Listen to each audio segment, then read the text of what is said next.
Is the dollar doomed to fail? Are banks safe? Is cash really king?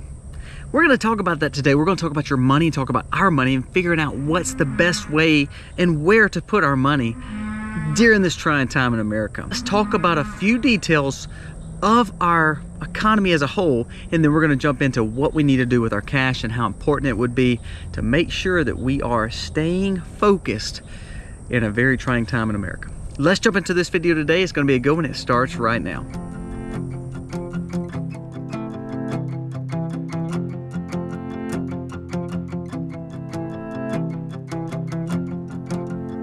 Hey guys, welcome to The Max. Thank you so much for being here. If you're new to the channel, go down here, press subscribe, ring the bell, give us a thumbs up or a thumbs down. I'm okay with that, but let us know what you think about this video. Our goal for our channel is to gain wisdom, and hopefully we can do what we call this life together and understand what the best way and the wisest way is to focus on living a life that's sustainable and having a homestead and maybe even being a prepper and trying to protect our family. So let's jump into the video today. Is our dollar safe?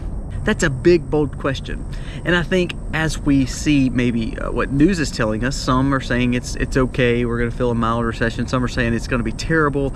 And then others are saying, hey, it's just a hiccup, we'll go right through it. The market's still doing very good. So what do we really think? What is the wisest way to look at the economy? Well, first and foremost, I think we need to realize one thing. I think it's way worse than what we're being told. Now, why do I say that? Because it seems like the players that be and the politicians that be and the ones who want you to believe that it's all okay is telling you it's all okay. You know, as you heard as a kid, actions speak louder than words. Well, we see the actions of our dollar. We see the actions of the market. We see the actions of inflation and interest. We see the problems. We're still hearing everybody saying it's okay. This is nothing major, nothing to worry about. Everything is safe when it comes to the dollar. So that's my first scare. I'm thinking, okay, if everybody's having to tell me it's okay, is it okay? Second worry I have is we see countries pulling away from our dollar, not investing back into this currency. I think a lot of that is our fault, moving away from petroleum and the SWIFT bank situation with Russia and Ukraine. So I think a lot of people have kind of gotten scared of America. I don't think we're showing power across the world anymore. So I believe that the scary thing about our dollar is that we're seeing countries pretty much get rid of it and find other means of currency and find other ways to transact. That could be a major problem, and I think that's going to hurt us more than anything when it comes to the BRICS nations and the petrodollar, especially when we see Saudi Arabia, Mexico, two really big allies we've had for a long time, even going down to Brazil, kind of maneuver towards the BRICS nations. That could be a very scary thing for our dollar. Thirdly, banks are getting still hurt. Now, we have stopped the bleed on some of these banks, but there is still banks failing. There's still banks having major problems. The thing is, we're not seeing a lot of it or hearing a lot of it. This is what scares me the most. We're seeing a maneuvering towards big banks only. We're seeing smaller banks either getting absorbed or getting bought out or getting rescued, quote unquote, rescued by the bigger banks. So the big players like, you know, Bank of America, JP Morgan Chase, too big to fail, that's the exact case. We saw this with Silicon Valley, is that the government said, I'm going to back it. Well, the government really doesn't have the capability to back big banks like that if they start to fail. So the scary thing is, are we going to print more money? Are we going to tax more people? Are we going to protect the banks on the small side? No, they're not. I believe you're going to see bigger banks buy the smaller banks out. But that means the bigger banks almost can do just about what they want and take as much risk as they want, because ultimately we see the federal government is all of a sudden saying, you know, we're going to protect you. You're going to be okay. That could be bad. You're seeing record profits with the bigger banks, and you're seeing the smaller banks still struggle. That's another problem. You're seeing a maneuvering towards bigger banks and getting away from the smaller community banks. I personally like community banks, and I hate to see that movement, but I think we're seeing it now. Fourth, another point that worries me is we're seeing the big movement towards the CBDC. We're seeing the big movement towards the Fed Now. And the scary thing is, Fed Now program and the CBDC is a maneuvering of control. We'll talk about this in a little bit, but when we start seeing problems with the dollar, is the quote-unquote way to fix it the Fed? Well, the Fed has never really looked out for us. They're looking out for themselves. So personally, I don't find this encouraging. I don't find this encouraging that the Fed is honestly, investing in gold, I feel like a little bit more than they're investing in our dollar. And then on top of that, having the power that they're gonna have, if you see more maneuvering towards the bigger banks, I honestly believe it's gonna put our whole financial well-being in the Fed's hands, and that could be very dangerous for our personal dollars and also really our freedom. So we just ran through several items of the danger of the dollar and how it's struggling. Some other things, of course, our economy is struggling because inflation is still up. Our interest rates are up, so people are not borrowing as much as they have been. Now, like I said, the banks have stopped, quote unquote, bleeding right now to a point where it's not just like hearing a bank close every week, but there's still some major volatility and risk there. You know, what would happen if all of a sudden a major bank did fail? What would happen if we really see the fact that the petrodollar really goes down? What would happen if all of a sudden we really see BRICS take off and the world, which is maneuvering towards BRICS, really jumps on the bandwagon and says, you know what, we're dropping the dollar. You're gonna see a lot of dollars flow back into the US, and therefore it's gonna make our currency almost worth nothing. So now, what should we be doing? We had a video a few weeks ago saying this is what we've been doing with our money. This is going to be another one of those videos, and here's the thing I want to look at though. It's not what we're investing in, it's making sure we have a cautious look at what we're not investing in, and also the reasons behind of what we're doing with our money. So let's jump into this list. Number one, be very wary of cryptocurrencies and a decentralized currency in the maneuvering towards crypto. Here's why I say that. And I have crypto. I've invested in Bitcoin. I have some personal Bitcoin. But at the same time, just like you look at the money in the stock market, if you're playing the stock market or doing day trades, those kind of things are not truly safe. Bitcoin does revolve around a digital style system, just like the CBDC. Now, it's not centralized, but it could very well easily be manipulated, like we've seen with some of the other cryptos in the past. Now, I know it's a commodity. I know people own their own Bitcoin, but be wary of it. Remember, it's not tangible. It still takes an electronic digital style wallet. It still takes a way that you have to access it via computer, electricity, the grid. That's a lot of things to think about. If all of a sudden EMP happens, all of a sudden power's out, you have no access to your money. All of a sudden you need gas down the road. A lot of these places are not saying, oh yeah, pay me in Bitcoin. I mean, come on. So be careful, be very wary of crypto. Another thing, a lot of these banks that did fail, that did have problems, a lot of them had crypto ties. You're seeing a kind of push against crypto or a control element of crypto. And anytime, remember, the government puts their hands on something and they try to regulate it more, it's gonna cause issues and hiccups. Even though we considered it decentralized, even though it is a good parallel system, don't put all your eggs in that basket, because I'm scared that that basket will either be toppled, either by regulation, or toppled by someone you can't trust, or simply a grid close, and again, it's digital currency. Someone will probably know what you're spending your money on still. How decentralized is it? When all of a sudden we have leaks dealing with our national security, if they can leak that, they probably can leak just about anything about your digital currency too, including Bitcoin. Am I against any crypto or Bitcoin? Like I said, I'm not. I personally have some there. It's something that I look at is I'm putting it in there and I'm not gonna touch it. I'm not gonna see it. I'm gonna act like it's out of sight, out of mind. It's not what I say I'm protecting myself with. So first point, be wary of crypto. Second point, I believe in precious metals. I absolutely do. I believe it's the currency across the world. If America's currency is struggling, the euro struggles, well, the only other world currency that will go anywhere and everywhere is gold. Now, gold and silver, precious metals, are commodities. They will ebb and flow. They tend to stay about the same, but it is a great hedge to say, you know what, our currency worldwide is still going to be based on gold and silver. We can pull away from it all we want, but people will never be the true asset that gold and silver will be. So precious metals is key. Now for the warning, two things. You can't be like the old days where you can carry your treasure chest around full of gold and silver. That's a stupid move. You are not the gray man, and you will be someone that will be probably taken advantage of. So you have to find a place to put it that's going to be safe. You need to have high quality fire waterproof safes either in your home, in a secondary bug out location, buried in caches, or making sure you have them in a safe place with a family relative. You have to be careful. Don't put all your gold or all your silver in one place.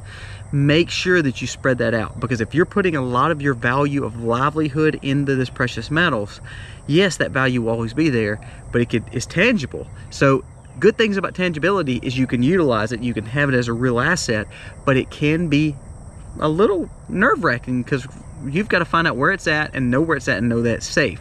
So if you're investing in precious metals, you better be investing in safe places to put the precious metals. I know several people say, we leave it at the gold company or we put it in our bank.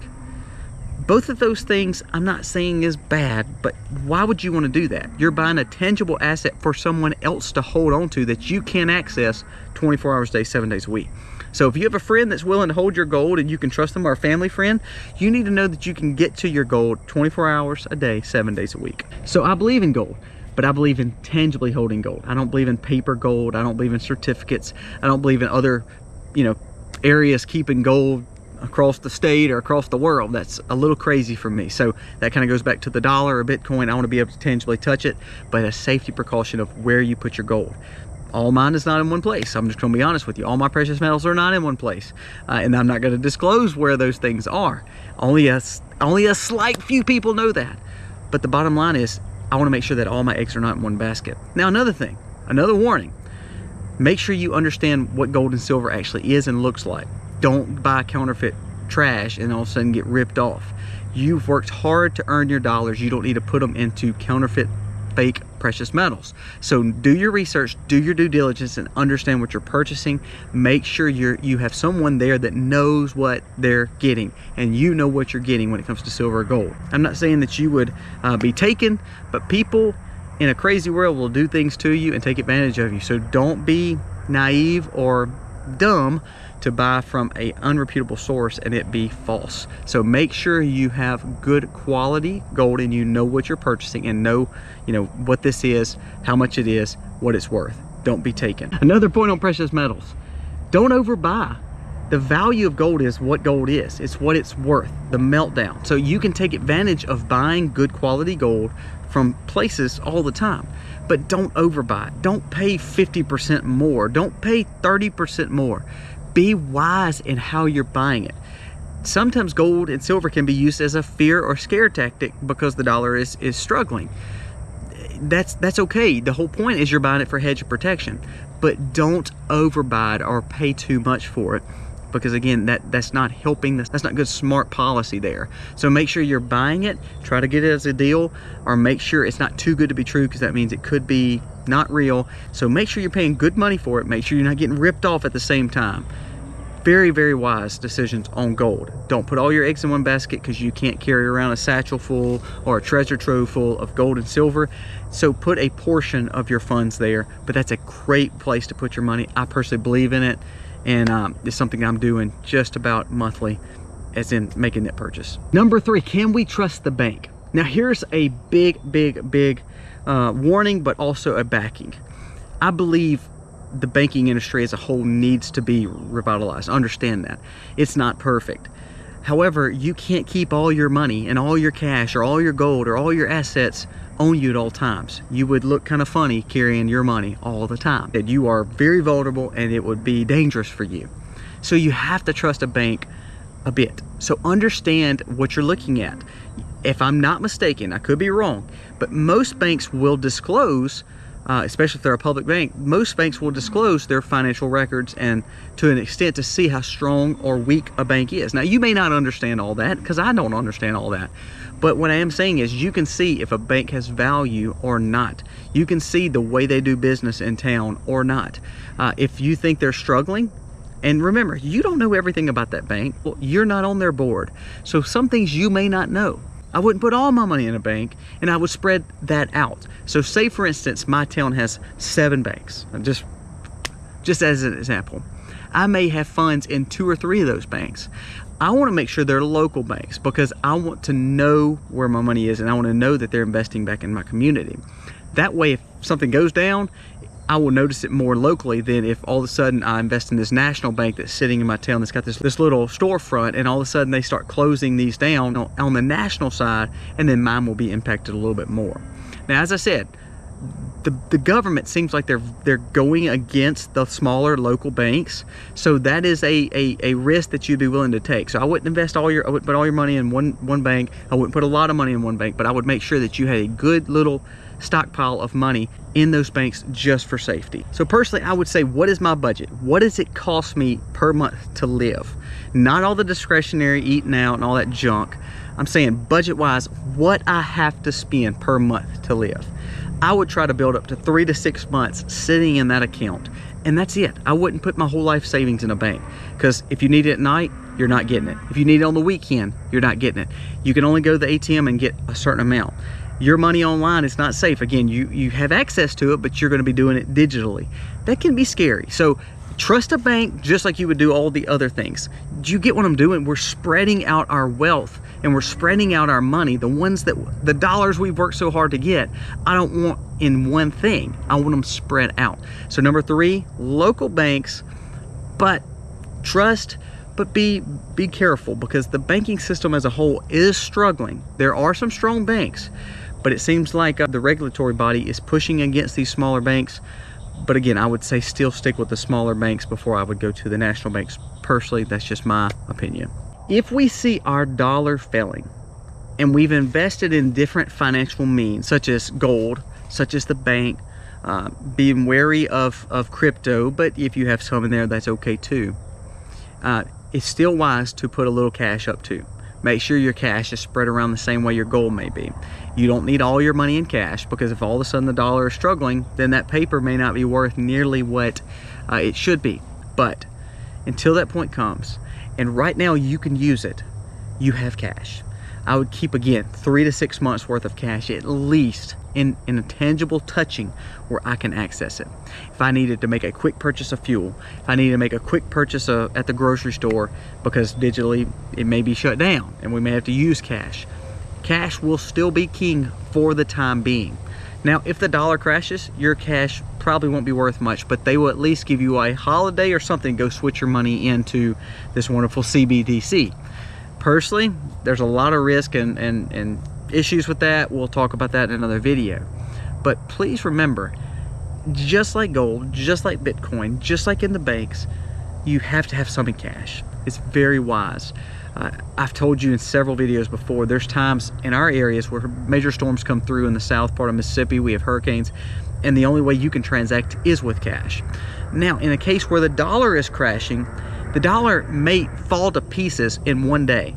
However, there is going to be a time frame that you're going to be able to still use it at its value right now, and it will be almost like a grace period. Now, they won't call it a grace period. They're going to tell you to go change it out quickly, but you will still see transactions going along with the dollar for a time period. So make sure that you have some discretionary dollars sitting there just in case. Make sure, again, have a good quality safe, maybe have some cashes, maybe find ways to put it in other places, but have some cash. Last point I want to talk about. If our dollar is struggling, what can we do to make sure that we are safe? I have to look at self-defense items. I have to look at food. I have to look at shelter. I have to look at assets. So this is one of those things where you say it all goes back to, let's go back to the dark ages, the Depression era. Let's go back to the cowboys and Indian days where the West was won. What brought value? What brought value? There was gold, there was paper cash, there was other assets. But what did it come down to? Do you have a home? Do you have food? And do you have a way to defend it? So last point is, you have to invest in yourself. You have to figure out what's best for you in the place you live to make sure that you are protected. I lived in cities. This would be a major point for me. I want to protect what I have. We have seen our cities just go crazy the last few days, weeks, and months. If the dollar falls or a major chaotic situation happens in America, you don't think that the cities would even be, 10 times worse than that? Absolutely. So all these other points wouldn't be as important as maybe this one. Defense, taking care of what I have worked so hard to get. The other is, this is investments for our money. This last point is, this is investment for myself to keep me safe and to keep all these other assets safe. If you had all this, it doesn't mean anything if you can't protect it. So like the buried caches, like putting things in other places, in inconspicuous places, putting at someone's home that you can trust, putting things in areas like safes that are not your typical safes. For instance, I would have a decoy safe in my home. I would not put everything in one safe. I may have 2 decoy safes. I may have every safe in my house not have anything in it. You get what I'm saying? You have to learn to not only be the gray man, you have to learn to use smarts and wisdom to say, okay, I have these things, I've got to protect it. Not only do I have to protect it, I have to invest in myself, such as protection for these things, protection for my family. Make sure I'm not piled in debt to pay for my home. If I can start paying down my home, or I can start paying down this debt, that's what I need to do. I need to make sure that the vehicles in the driveway are not going to be repoed. I need to make sure that if I have too much vehicle, I can get rid of them and buy something that I can afford. Because if you start owing people and you have a lot of debts and we go into a dollar crisis, how safe is all those things? The banks don't look out for you, they look out for themselves. And if they need to come get those things to then turn around and take somewhere else, they will. Will the banks call loans? Will the banks do things like that? We don't know. I hope that doesn't happen. But if we have debts, then we're slave to it, and we are always vulnerable. Same way, if we have all these things taken care of and we don't have a way to defend it, you're vulnerable. Same way, if all of a sudden you have all these things, you can't eat golden dollars. You have to have food. You have to have sustenance. So last point, invest in yourself. Understand the value that you bring, because without you, you can't make money. Without you, you can't protect your family. Without the self-defense and all these things in this last point, protecting you, protecting your family, and investing in yourself, all this other stuff is worth nothing. So will the dollar fail? I have to be honest with you. I believe it will. Every empire and every world currency hasn't made it forever. Is there room for other world currencies? There probably is, but that would really weaken our dollar, because our leadership is still spending money like crazy. We're still pouring money in wars that we shouldn't be in, and we're still doing stupid policies. Those things together with some of the volatility that we've seen, we're just a ticking time bomb. So look at these options. If you look at crypto, be careful. It's decentralized, but it's still digital. Look at precious metals. Make sure you understand real precious metals, real gold and silver, and finding someone you can trust, and don't put it all in one place. Be tied to a local bank, but make sure your local bank has not got all your money, and make sure it's just a portion of your money, and make sure you kind of know the bank's financials. You won't know everything. They're not going to disclose everything, but most banks will disclose enough to let you know if they're strong or if they're weak. If you see them trending on Twitter, I wouldn't have my money in there. Having cash, very important. Even though the dollar crashes, there will be a time frame with it. You can still use cash, get rid of it, start buying assets if you had to, or buy more of the things that we talked about. You have to invest in yourself. Buying the things to protect you, your self-defense items, also making sure that you have food and security, and get rid of the debt. If you don't have a budget plan, make a budget plan. If you are in debt because of vehicles, get away from those vehicles, let them go, and find something that you can afford. If you still have a problem with credit cards, cut them up. If you can't use Amazon responsibly, get rid of it. It's time to turn the key a little bit and get it a little bit tighter and start focusing on what's really happening. America is having a dollar crisis. We're having a bank crisis. We're having a financial and economic crisis. It's just being covered up, I think, very well. And it's making you believe that, oh, it's just going to be okay. It's going to be okay. It's just going to be light. We'll be able to go right through it like we have in history. Don't be sure of that. Really look into it. And we're seeing numbers that we haven't seen since the Depression. That's a big deal. So make strides to protect your money now. And these are just some of the ways, again, that is smart, things that I personally do. And I think you should be doing too. Guys, thank you so much for watching. God bless. Happy homesteading.